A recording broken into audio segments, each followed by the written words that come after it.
یعنی ہر وہ کام کر رہے ہیں جو پہلے دوسروں پہ تنقید کرتے تھے. یعنی پھر آپ میں اور دوسری حکومتوں میں کیا فرق ہے؟ IMF سے قرضہ نہیں لوں گا, IMF کے پاس جا رہے ہیں. دوسروں کے سامنے ہاتھ نہیں پھیلاؤں گا, وہ قرضے پہ قرضے آ رہے ہیں.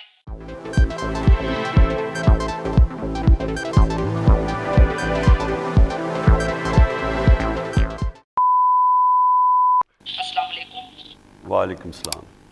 تنقید برائے تنقید میں ہرگز نہیں کروں گی, کیونکہ اگر کوئی میرے ملک کے لوگوں کے لیے اچھا سوچتا ہے, اچھا کرتا ہے, تو میں اس کو اپریشیٹ کروں گی, کیونکہ میں بھی عوام میں سے ہی ہوں. جی. لیکن بات یہ ہے کہ جو باتیں آپ دیکھ رہے ہیں, جو یعنی ہر وہ کام کر رہے ہیں جو پہلے دوسروں پہ تنقید کرتے تھے. یعنی پھر آپ میں اور دوسری حکومتوں میں کیا فرق ہے؟ IMF سے قرضہ نہیں لوں گا, IMF کے پاس جا رہے ہیں. دوسروں کے سامنے ہاتھ نہیں پھیلاؤں گا, وہ قرضے پہ قرضے آ رہے ہیں. ابھی فیڈرل حکومت نے 2 ٹریلین سے زیادہ قرضے لیے, یعنی 2000 ارب روپے کا مقروض کر دیا پاکستانی قوم کو. روزانہ 14 ارب روپے قرضہ لیا جا رہا ہے. تو اس کا مطلب تو یہ ہوا کہ پاکستانی قوم آپ کے اوپر اعتماد نہیں کرتی, اس لیے آپ قرضے لے رہے ہیں.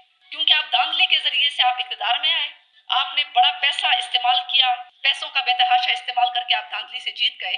لیکن اب آپ پاکستانی عوام آپ کے اوپر اعتماد نہیں کرتی. پاکستانی قوم کو ایسا لیڈر نہیں چاہیے جو 300 کنال کے محل میں رہتا ہو, ہیلی کاپٹروں میں اڑنے کا شوقین ہو, جو ذاتی دوستوں کو وزیر مشیر لگاتا ہو غریب بھوکے پاکستانیوں کے پیسوں کے اوپر. اور آپ کو پتہ ہے کہ IMF کی وجہ سے بجلی اور گیس کی جو قیمتیں ہیں, بجلی ہر وقت 2 روپے 4 روپے اضافہ کر دیا جاتا ہے. یہ بل عوام کہاں سے دیں گے؟ اور چیزیں مہنگائی تو میں کہوں گی کہ ہائپر انفلیشن ہے. اور جس طریقے سے اسٹیٹ بینک نے 10% اضافہ کیا انٹرسٹ ریٹ میں, اس سے تو چھوٹے بزنسز کو قرضہ لینے میں بہت مشکلات ہو جائیں گی. تو یہ آپ ملک کو کس طرف لے کر جا رہے ہیں؟ اور ایک اور کوشچن میرا یہ ہے, قرضوں کی وجہ سے, قرضے تو آپ نے ماشاءاللہ ریکارڈ توڑ دیے ہیں قرضوں کے, باقی حکومتیں اور آپ نے ان کا بھی ریکارڈ توڑ دیا ہے. سعودی عرب جو ہے اس نے 6 ارب ڈالرز موجودہ حکومت کو, 3 ارب ڈالرز UAE کی طرف سے آئے, چائنا کی طرف سے بھی اربوں ڈالرز آئے.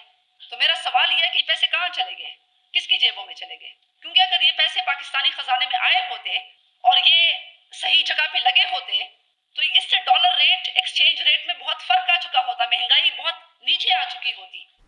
دیکھیں, یہ سب سے تکلیف دہ چیز ہے مہنگائی, اور مجھے اس چیز کا پورا احساس ہے کہ اس وقت ہمارے لوگوں کے اوپر ایک مشکل وقت آیا ہوا ہے مہنگائی کی وجہ سے. لیکن یہ بھی ضروری ہے آپ سب کا کہ سمجھنا کہ یہ مہنگائی ہوتی کیوں ہے. میں اگر ہر ہفتے میٹنگ لیتا ہوں مہنگائی کی, ایک چیز دیکھتا ہوں کہ کون سی چیز کی قیمت کیوں چڑھ رہی ہے, تو یہ سوچیں کہ اگر مجھے اتنی یہ اس کے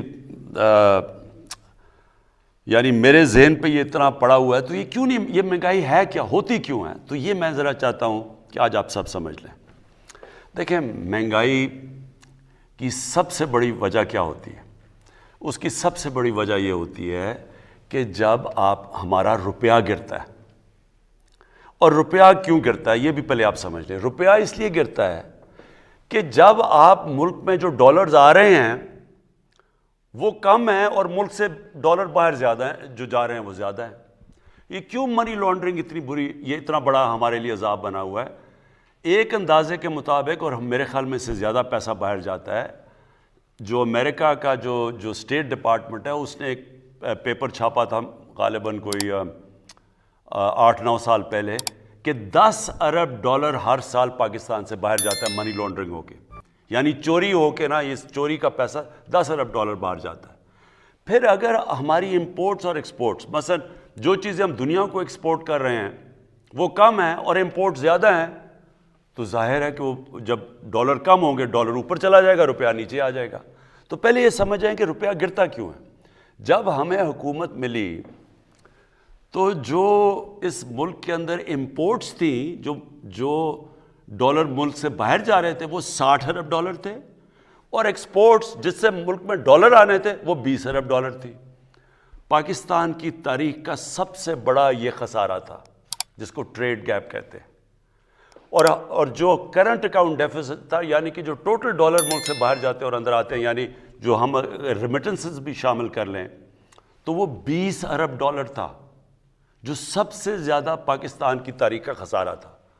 اس سے کیا ہوا جیسی ہماری حکومت آئی پریشر پڑ گیا روپے پہ، اور پچھلی حکومت نے اربوں ڈالر خرچ کیا تھا روپے کو اوپر رکھنے کے لیے۔ وہ کیا کرتے ہیں، جب روپے پہ پریشر پڑتے ہیں تو آپ ڈالر پھینکنے شروع ہو جاتے ہیں مارکیٹ میں، تو ہمارے پاس ڈالر ہی نہیں تھے مارکیٹ میں پھینکنے کے لیے، کیونکہ ہمارے پاس ریزروز ہی نہیں تھے، ہم بلکہ جو ہمیں قسطیں دینی تھی باہر وہ بھی نہیں ہم دے پا رہے تھے، تو لہٰذا روپے نے گرنا تھا۔ تو میں صرف آپ کو اب یہ سمجھانا چاہتا ہوں پہلے تو کہ روپیہ کتنا گرا۔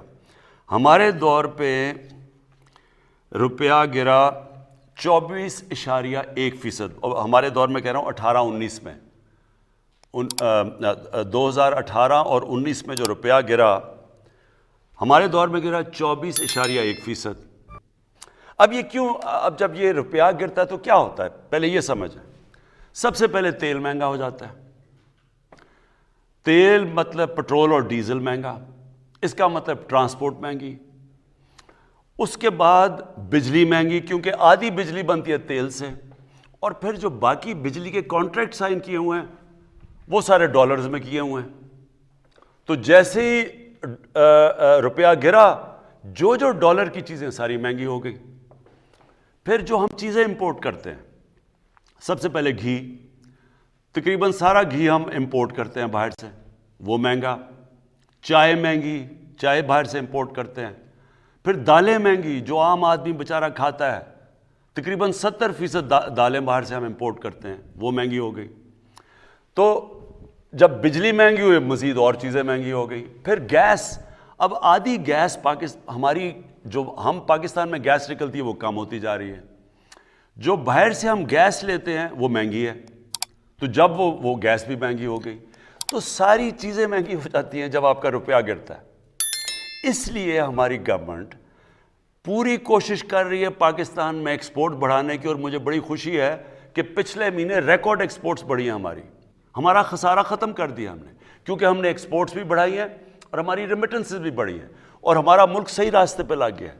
تو اور اگلی چیز جو ہم نے کرنی ہے انویسٹمنٹ ملک میں لے کے آنی ہے، وہ تیسری چیز ہے۔ تو جیسے جیسے ہم اب قدم اٹھا رہے ہیں، ڈالرز ہمارے ملک میں زیادہ آئیں گے، ہمارا روپیہ سٹرونگ ہو جائے گا۔ جب روپیہ ٹھیک ہوگا تو یہ آپ کا سب سے بڑا مہنگائی کا مسئلہ تب ختم ہوگا۔ دو اور چیزیں ہمیں مسئلے ہوئے، ایک 2 سال ہماری گندم کی کراپ کم ہو گئی، گندم کم ہوئی پاکستان میں، کیوں ہوئی؟